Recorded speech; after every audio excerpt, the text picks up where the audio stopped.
you bring to the table for Prince George's County students? We actually go into the high schools and we do job training with the teens while they're in class. And that takes place from September through June. Once teens are out of high schools, then that's an opportunity for them to actually gain job training.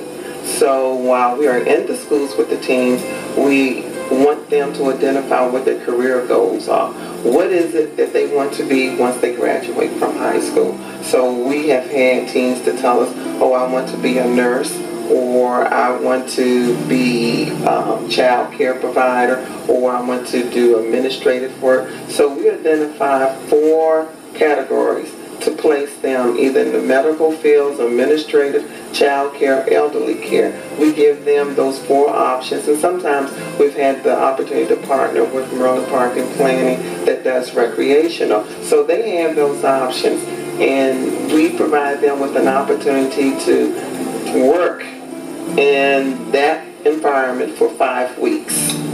And it's a paid job stipend for them, so they actually get an opportunity to. And we find when we go into the class, although it may be predominantly females, but it's always a pleasure when we have males in the classroom participating, and we find that they want to learn how to be a better father as well. So the program is for males and females as well.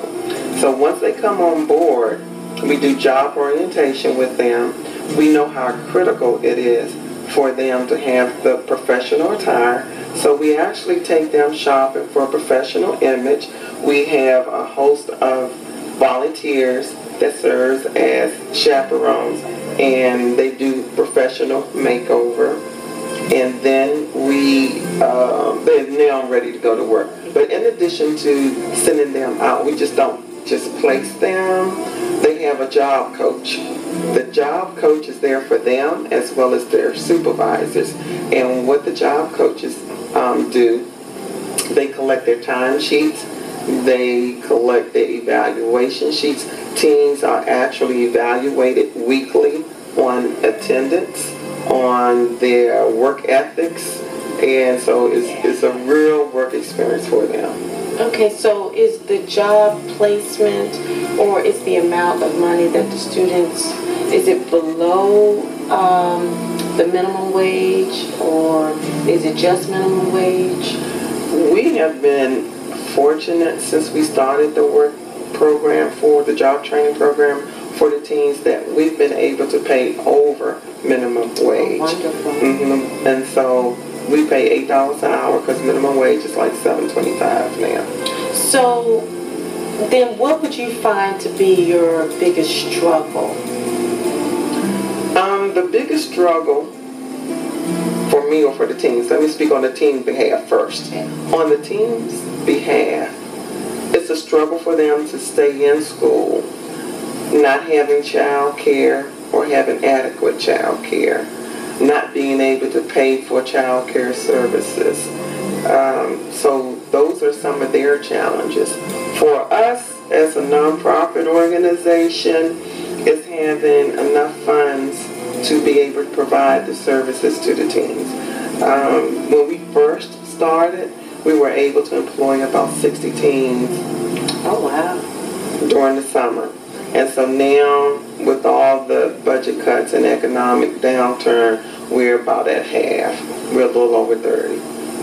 Okay. So when the teens come to you, are they prepared to work, or do you have to do a little more pushing and prodding because they are teens? Right. We find that it's a lot to be a student where you have to balance school. Now you're a parent. You have to balance being a parent. You're a young parent. Now we're adding another component, work. You have to balance all 3, being an employee. So I would say that teens have a strong desire in wanting to work and wanting to learn. Most importantly, they want to earn money so they can be independent. But they're a little rough around the edges. They haven't had an opportunity to compile a resume. So we help them compile a resume. We help them go through what is a proper interview. So we help them with interviewing. In addition to helping them with interviewing, I would say the biggest challenge is having the proper attire for work. Knowing what is professional attire and what isn't professional attire. And once they have all these components in place, and even work ethic, what do I do if I have an emergency in the morning? Do I just not show up? Or do I call and let my supervisor know that I have an emergency, I'm not able to come in? And it's as simple sometimes as even filling out timesheets properly. So they gain a lot of work experience, but the most rewarding part of this job training program, that teens are able to walk away, males and females, with extended summer assignment and or a permanent job. And so we have had teens that have been hired permanently from Prince George's Hospital, Department of Social Services, University of Maryland, and Doctors Hospital. Those are some of our business partners that we've been in collaboration with since the program started. That's wonderful. Can you speak to, does everybody have child care, or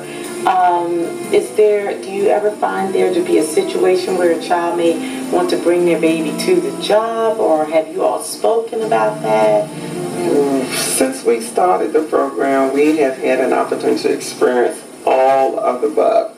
Some teens not knowing, well, I want to go to work, and I want an opportunity to earn money, so I'm going to take my child to work with me today. They have showed up, but understanding their situation, we share with them what's appropriate and what isn't appropriate. And there are just sometimes that you just have to miss work, because if you do not have adequate child care, like any parent, then you're not able to go to work.